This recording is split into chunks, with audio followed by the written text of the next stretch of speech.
ایک کہانی میں نے ایک شخص کے بارے میں پڑھی جو اپنی کہانی بیان کرتے ہوئے یہ بیان کرتا ہے. وہ کہتا ہے کہ میں نے مسیح یسوع کو اپنا شخصی نجات دہندہ قبول کیا.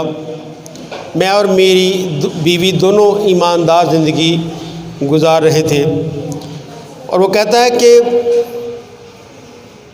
ہم جب شادی شدہ زندگی گزارنا شروع کی تو اس سے پہلے ہی ہم اپنی جگہوں پر مسیح یسوع کو قبول کر چکے تھے اور ہم جانتے تھے کہ خدا کے ساتھ زندگی گزارنا کتنا ضروری ہے.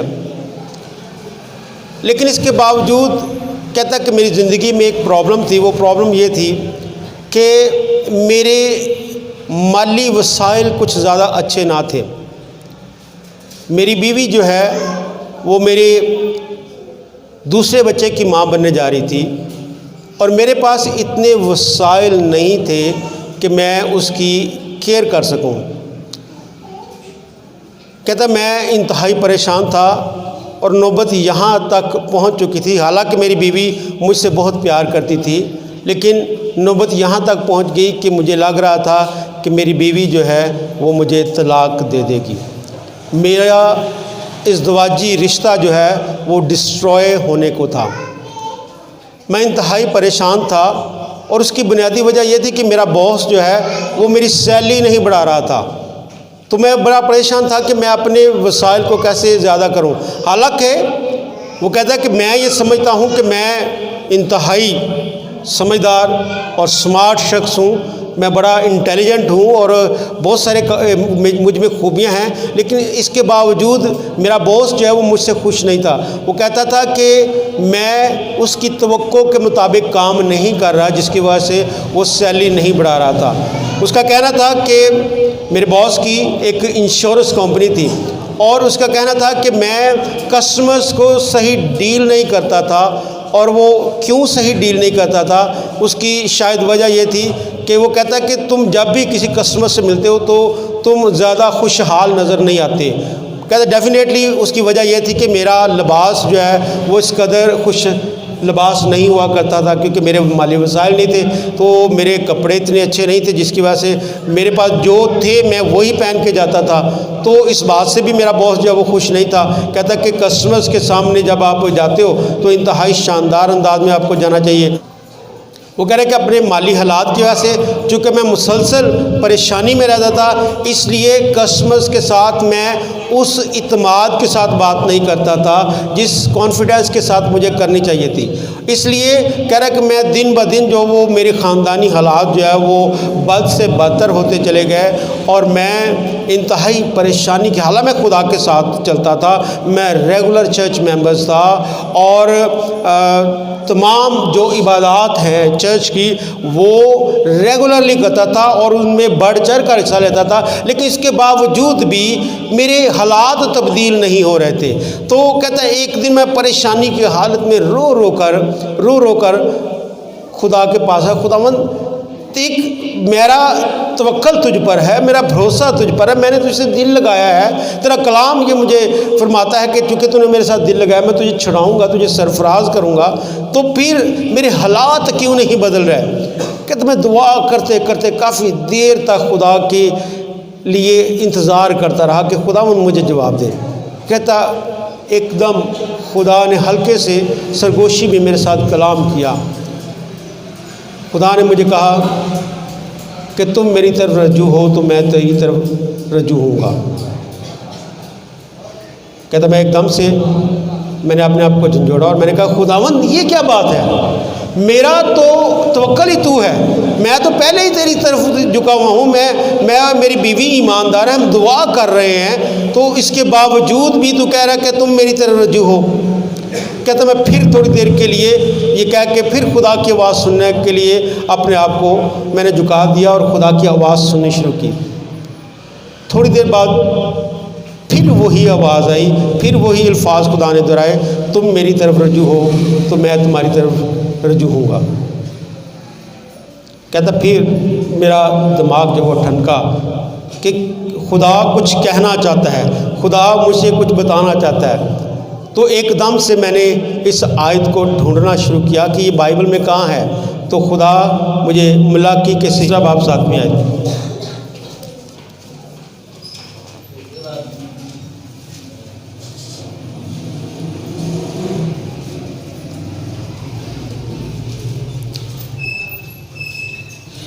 اس کا دوسرا حصہ یہاں پہ لکھا ہے،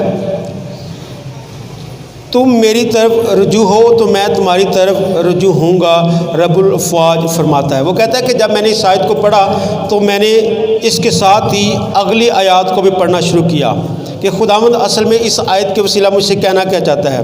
لکھا ہے کہ تم میری طرف رجوع ہو تو میں تمہاری طرف رجوع ہوں گا، رب الافواج فرماتا ہے۔ لیکن تم کہتے ہو کہ ہم کس بات میں رجوع ہوں؟ کیا کوئی آدمی خدا کو ٹھگے گا؟ پر تم مجھ کو ٹھگتے اور کہتے ہو کہ ہم نے کس بات میں تجھے ٹھگا؟ دے یکی اور ہدیہ میں۔ بس تم سخت ملعون ہوئے کیونکہ تم نے بلکہ تمام قوم نے مجھے ٹھگا۔ پوری دے یکی ذخیرہ خانہ میں لاؤ تاکہ میرے گھر میں خوراک ہو، اور اسی سے میرا امتحان کرو کہ رب الافواج فرماتا ہے کہ میں تم پر آسمان کے دریچے کھول کر برکت برساتا ہوں کہ نہیں، یہاں تک کہ تمہارے پاس اس کے لیے جگہ نہ رہے۔ کہتا کہ جب میں نے ان آیات کو پڑھنا شروع کیا تو خدا نے مجھ پر اپنے مکاشفات کھولنا شروع کیے۔ کہتا مجھے سمجھ آئی کہ خدا مجھ سے کیا چاہتا ہے، کہ میں ایماندار زندگی تو گزار رہا تھا، میں اور میری بیوی جو ہے وہ سب کچھ وہ کر رہے تھے جو خدا چاہتا ہے، لیکن ایک کام نہیں کر رہے تھے جو حقیقت میں میری معاشی ترقی کا راز تھا، اور وہ تھا دے یکی۔ خدا نے مجھے سکھایا کہ میں دے یکی نہ دینے کی وجہ سے خدا کے ساتھ فراڈ کر رہا ہوں، خدا کو ٹھگ رہا ہوں، جس وجہ سے خدا میرے ساتھ نہیں ہے، خدا میرے کاموں میں برکت نہیں دے رہا، کیونکہ خدا جو ہے وہ اپنا ہاتھ روک رکھا ہے۔ اس کی وجہ یہ ہے کہ خداوند کا میں نے حکم نہیں مانا۔ تو کہتا کہ میں اس بات کو سمجھ رہا تھا کہ خدا جو ہے وہ مجھے دے یکی دینے کی تربیت دے رہا ہے۔ تو خدا نے دے یکی دینے کے وسیلہ سے کہتا ہے مجھے جو ایکسپیرینس دیا وہ میں آپ کو بتانا چاہتا ہوں۔ تو اس نے جو کہا کہ خدا نے جو مکاشفہ مجھے اس وقت دیا، وہ مکاشفہ میرے لیے عجیب تھا۔ وہ مکاشفہ کیا تھا کہ اس نے کہا کہ مجھے آزما کر دیکھو کہ میں تم پر آسمان کے دریچے کھول کر برکت برساتا ہوں کہ نہیں، یہاں تک کہ تمہارے پاس جگہ نہ رہے۔ آسمان کھول کر، آسمان کھول کر، جیسے ہی اس نے لفظ آسمان سنا، کہتا کہ میں ایک دم سے آسمان کی سمجھ مجھے خدا نے دینا شروع کی۔ آسمان، بائبل یہ فرماتی کہ آسمان کیا ہے؟ آسمان خدا کا تخت ہے، آسمان خدا کا تخت ہے۔ تو خدا نے کہا کہ میں تمہارے لیے آسمان کھول دوں گا، یعنی میں آسمان کو زمین کی چیزوں اور معاملات میں مداخلت کے لیے اپنا تخت تیرے پاس لے آؤں گا، آسمان کھولوں گا۔ وہ کہہ رہا ہے کہ میں ایک دم سے خوشی سے بھر گیا کہ خدا اصل میں چاہتا کیا ہے۔ خدا ہماری مسائل کو حل کرنے کے لیے اس کی جو وش ہے وہ کیا ہے، اس کی جو خواہش ہے وہ یہ ہے کہ ہم اس کو اپنے معاملات میں دعوت دیں۔ ہیلو، میں نے کیا کہا؟ جو اس پر مکاشفہ کھلا وہ یہ تھا کہ وہ یہ ہے کہ خدا چاہتا ہے کہ ہم اپنے معاملات میں خدا کو اجازت دیں کہ وہ ہمارے ساتھ مل کر کام کرے۔ ہم کیا غلطی کرتے ہیں جس کی وجہ سے ہم اپنی زندگی میں آگے نہیں بڑھ رہے ہوتے؟ غلطی یہ ہے کہ ہم کہتے ہیں کہ خدا ہمیں اس مصیبت سے نکال دے، خدا ہمیں اس مشکل سے نکال دے، لیکن خدا ہمیں اس مشکل سے نکالنا نہیں چاہتا۔ یہ نہیں ہے کہ وہ نکالنا نہیں چاہتا، لیکن وہ اپنے طریقے سے نکالنا چاہتا ہے۔ وہ اپنی اس کا جو ایک میتھڈ ہے اس کو استعمال کرنا چاہتا ہے. کیوں؟ کیونکہ آپ کا طریقہ انسانی طریقہ ہو سکتا ہے، آپ کی جو سوچ ہے وہ انسانی سوچ ہو سکتی ہے، لیکن خدا آپ کے مسائل کی وجہ سے اپنے نام کو جلال دینا چاہتا ہے. آپ کی زندگی میں جو پرابلمز آتی ہیں وہی پرابلم اگر خدا ان پرابلمز میں شامل ہو جائے تو وہ پرابلمز آپ کی زندگی میں معجزہ لاتی ہیں جو دوسروں کے لیے برکت کا باعث ہوتی ہیں. آمین. تو کہتا میں نے اس بات کو سیکھا کہ طے یقین دینا خدا کو اپنے ساتھ ملانا ہے، خدا کو اپنی زندگی کے معاملات میں دعوت دینا ہے کہ طے یقین دے کر ہم آسمان کو کھولنے کا وسیلہ بنتے ہیں، یعنی خدا کو مداخلت کرنے کی اجازت دیتے ہیں کہ تو آ اور ہماری زندگی کے معاملات کو دیکھ اور ان میں ہمارے ساتھ رہ. کہتا ہے کہ یہ میرے لیے ایک طرح کی تنبیہ تھی، میرے لیے ایک تربیت تھی جو خدا نے مجھے دی. تو جیسے ہی خدا نے یہ تنبیہ کی تو خدا مجھے ایوب کے صحیفے اس کے 5ویں باب کی 17ویں آیت میں لے گیا، جہاں خدا نے مجھے سکھایا کہ وہ شخص جسے خدا تنبیہ کرتا ہے خوش قسمت ہے. آئیے اس حوالہ کو بھی دیکھ لیں. ایوب کی کتاب 5 باب اور اس کی 17ویں آیت سے. تو کہتا ہے کہ جب خدا مجھے یہاں پر لے گیا تو میں نے خدا کے وعدوں کو شاندار انداز میں دیکھا کہ یہ سارے وعدے میرے لیے ہیں. مبارک ہے وہ شخص یا خوش قسمت ہے وہ شخص جسے خدا تنبیہ کرتا ہے، جسے خدا تنبیہ کرتا ہے، جس کی خدا تربیت کرتا ہے، وہ خوش قسمت ہے. بعض اوقات لوگ جب اس کلام کو سنتے ہیں تو وہ افسوس کرتے ہیں، وہ کہتے ہیں کہ جدو آؤ دے یہ کی دیگل، جدو آؤ دے یہ کی دیگل. میں آپ کو بتانا چاہتا ہوں خدا کا کلام اصل میں تنبیہ ہے، خبردار کرتا ہے. اگر ہم اپنی زندگیوں میں برکت خوشحالی کو لانا چاہتے ہیں، لینا چاہتے ہیں، تو پھر خدا کے کلام کی اس کڑواہٹ کو آپ کو لینا ہوگا جو آپ کے اندر جا کر شہد کی مانند میٹھی ہو سکتی ہے. تو یہ شخص کہتا ہے کہ میں نے خدا کے اس مکاشفہ کو حاصل کیا کہ مجھے اپنے معاملات میں خدا کو اپنے ساتھ لینا ہے. جب خدا میرے ساتھ ہوگا تو پھر کیا ہوگا؟ کال میں وہ تجھے موت سے بچائے گا. جب کال ہوگا، جب خوراک نہیں ہوگی، جب چاروں طرف جو ہے ہر طرف جو ہے وہ بھوک ہوگی، بائبل یہ فرماتی ہے کہ اگر خدا تیرے ساتھ ہے تو وہ تجھے بچائے گا. ایلیا پریشان ہے، ایلیا جو ہے کال پڑا ہے اور پریشان ہے، ہر طرف جو ہے وہ لوگ جو ہے بھوک سے مر رہے ہیں. تو خدا ایلیا کو ایک غار میں لے گیا.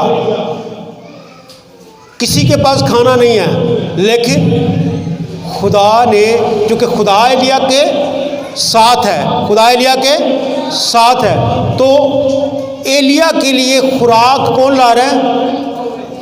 کوے. کووں کو خدا نے حکم دیا کہ وہ ایلیا کو خوراک دے. کال میں وہ تجھے بچائے گا. کوے خدا مہیا کر دے گا، آپ کے لیے مقرر کر دے گا کہ کوے آپ کو خوراک دے. خدا نے ایسے کوے رکھے ہوں گے. اگر خدا آپ کے ساتھ ہے، آپ کی زندگی کے معاملات میں ہے، تو خدا ایسے کوے آپ کے لیے رکھے گا جو قحط میں بھی آپ کو خوراک مہیا کرے. لیکن کب؟ جب خدا آپ کے ساتھ ہے. جب خدا ساتھ نہیں ہے، کوے صرف ایلیا کو خوراک دے رہے. اس بات کو یاد رکھیں، قحط پوری زمین پر ہے، پورے علاقے میں ہے، لیکن کوے صرف ایلیا کے پاس آ رہے ہیں. کیوں؟ کیونکہ خدا ایلیا کے ساتھ ہے. اگر آپ کہیں کہ میں خدا کی عبادت کرنے والا ہوں، میں سنڈے میٹنگ اٹینڈ کرنے والا ہوں اور یہ سارے معاملات، لیکن اگر آپ خدا کو اپنی زندگی کے معاملات میں دعوت نہیں دیتے اور اگر خدا آپ کے ساتھ نہیں ہے تو پھر یہ نہ توقع کریں کہ قحط میں خدا آپ کے ساتھ ہوگا. یہ خدا کی بلیسنگز ہیں. لڑائی میں وہ تلوار کی دھار سے تجھے بچائے گا۔ کب؟ لڑائی میں۔ یہ خدا کے وعدے ہیں۔ ہم اسرائیل کی خدمت میں جتنی بھی اسرائیل کے تاریخ ہے ہم دیکھتے ہیں کہ جب اسرائیل لڑائی کے لیے گیا، جب خدا سے پوچھا کہ خداوند کیا ہم لڑنے کے لیے جائیں، جب خدا نے کہا کہ جاؤ، تو وہ تھوڑے لوگ بھی بہتوں پر بھاری پڑے، کیونکہ خدا نے اپنے لوگوں کے ساتھ رہنے کا وعدہ کیا۔ لڑائی میں وہ تجھے بچائے گا۔ موسیٰ جب جوان ہے تو وہ اپنے زور سے اسرائیل کو چھڑانا چاہتا ہے، خدا نے کہا نہیں، اسے بھاگنا پڑا۔ لیکن جب وہ بوڑھا ہو چکا ہے 80 سال کا، تب خدا نے اسے کہا کہ میں تیرے ساتھ رہوں گا، میں اور تجھے سکھاتا جاؤں گا کہ تجھے فرعون کے سامنے جا کر کیا کہنا ہے۔ تب وہ پریشان ہے۔ جب جوان تھا تو اپنے زور سے ایک شخص کو قتل کر ڈالا، لیکن جب بوڑھا ہے اب وہ کہتا ہے کہ میں نہیں خدمت کر سکتا، تو میری جگہ کسی اور کو بھیج دے، کیونکہ مجھ سے تو صحیح بولا بھی نہیں جاتا۔ تو خدا نے کہا تو خوف نہ کھا، میں تیرے ساتھ رہوں گا اور تجھے بتاؤں گا۔ جب خدا ساتھ ہے تو پھر کوئی دشمن ہمارا سامنا نہیں کر سکتا۔ یہ خدا کا مکاشفہ ہے کہ خدا کو ہماری زندگیوں میں ہونا ضروری ہے۔ یعنی ہم انتظار نہیں کرتے، ہم خدا کے کام کا انتظار نہیں کرتے، بلکہ اپنے طریقے کا، کہ خدا ہمیں اس مشکل سے جلدی سے نکال دے۔ ایک شخص جو ہے وہ کافی مالی مسائل کا شکار تھا، بڑی پرابلم تھی، تو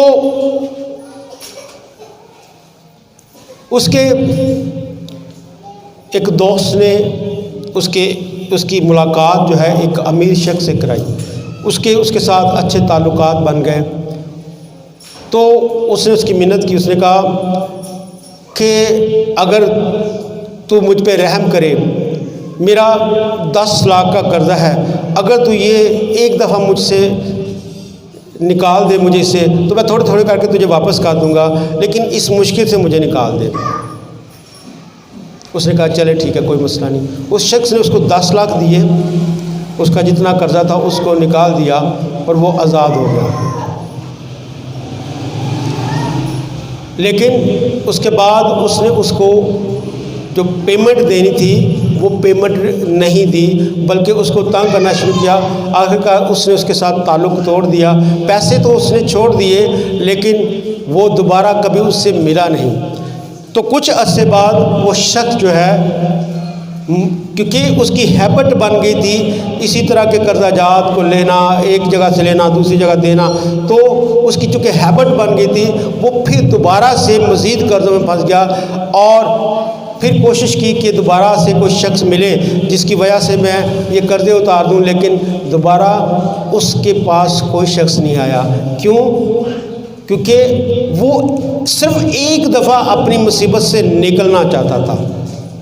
اس نے اپنے دوست کو اپنے ساتھ نہیں رکھا، بلکہ اس نے صرف اپنا مطلب نکلوایا اور پھر اس کو کک آؤٹ کر دیا۔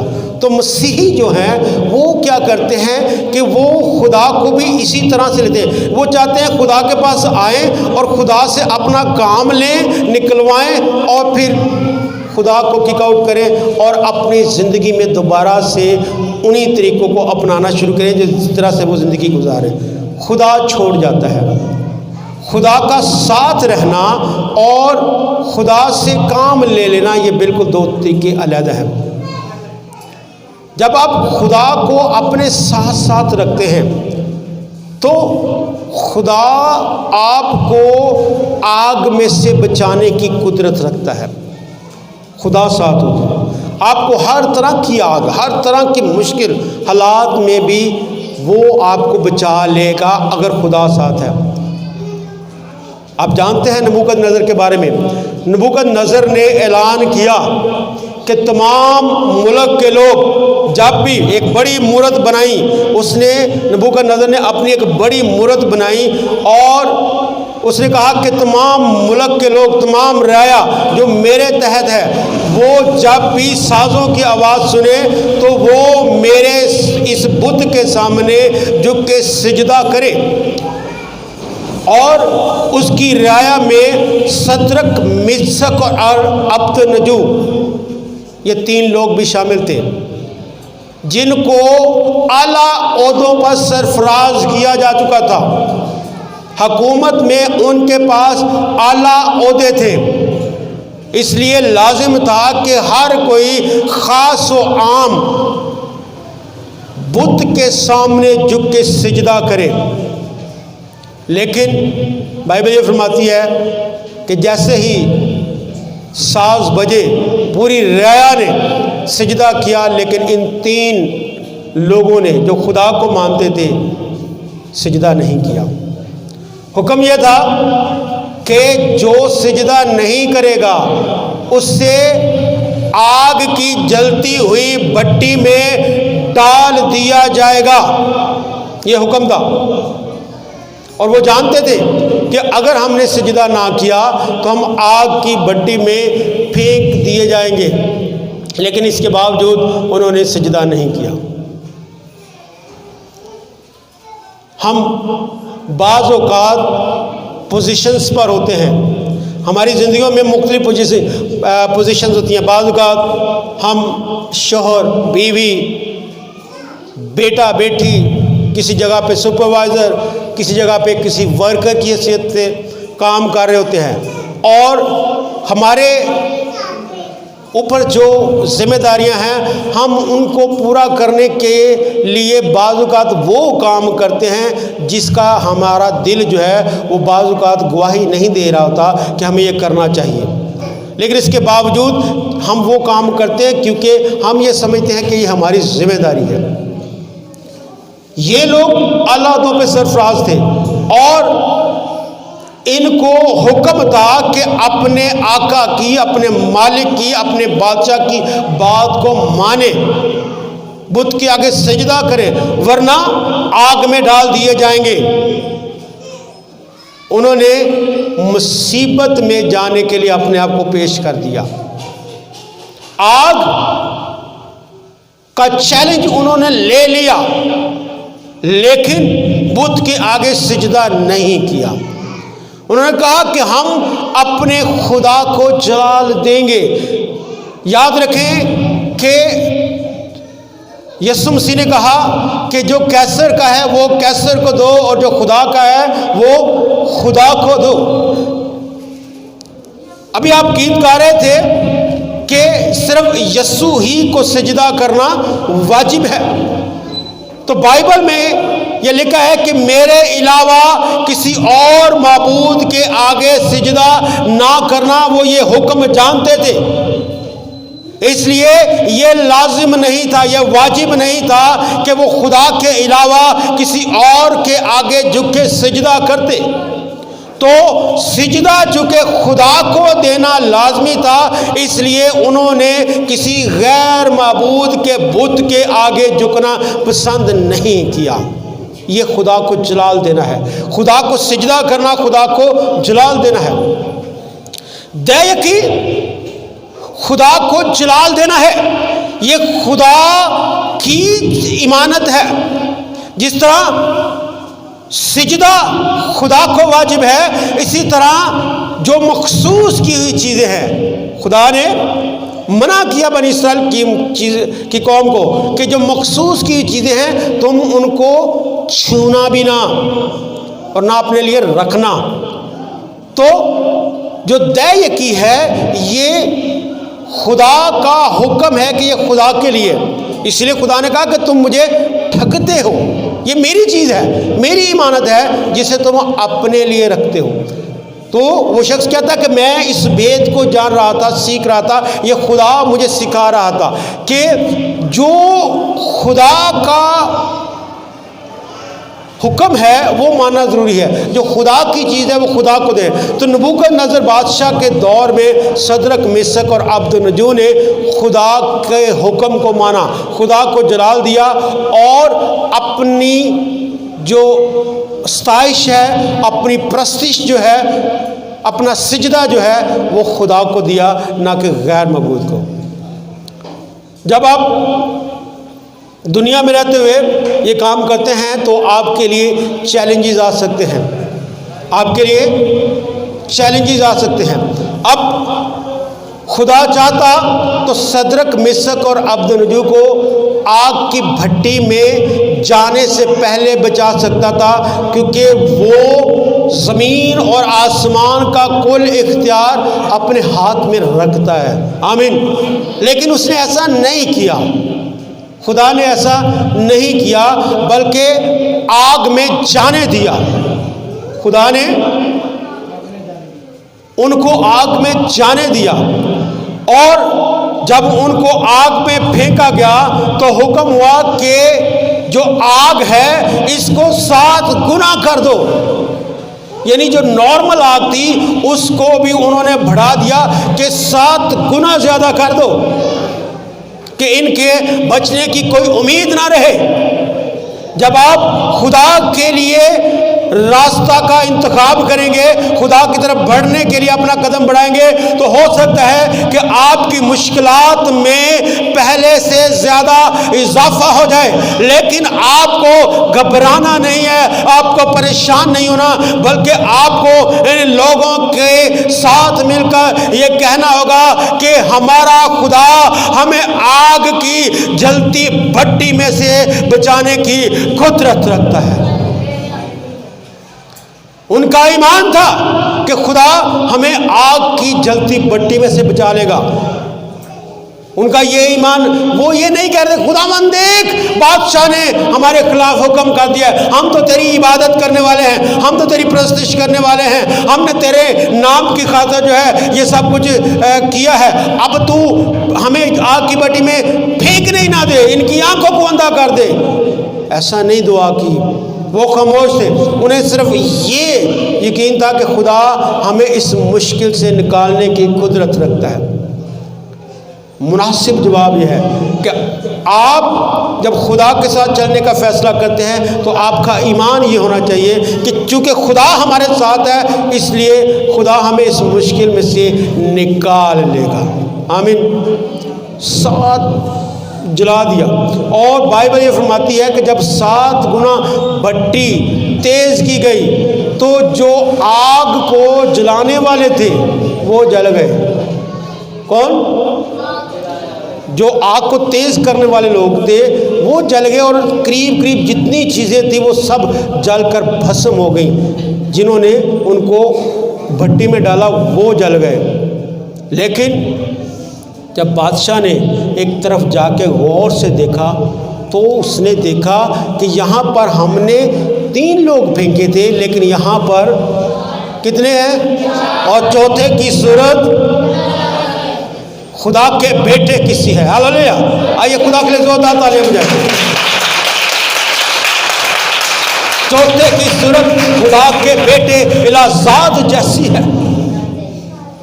یہ خدا ہے جو آگ کی بھٹی میں جب آپ انتہائی مشکلات میں ہوں، جب آپ انتہائی پرابلمز میں ہوں، جب آپ کو لگے کہ آپ کے لیے چاروں طرف دروازے بند ہو چکے ہیں، تب خدا آپ کے ساتھ کھڑا نظر آئے گا۔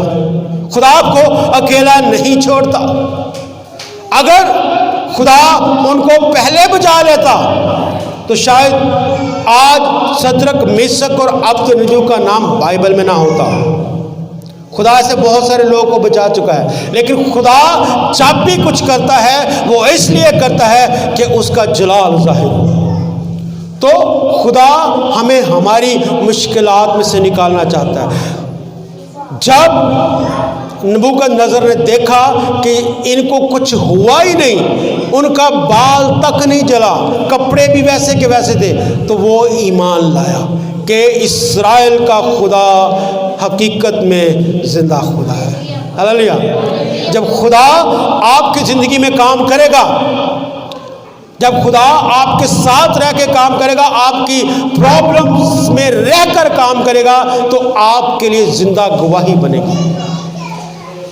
اگر خدا پہلے آپ کو بچا لے تو آپ کے لیے گواہی نہیں بنے گی، لیکن جب مشکلات میں سے گزرنے کے بعد خدا آپ کو برکت دے گا تو پھر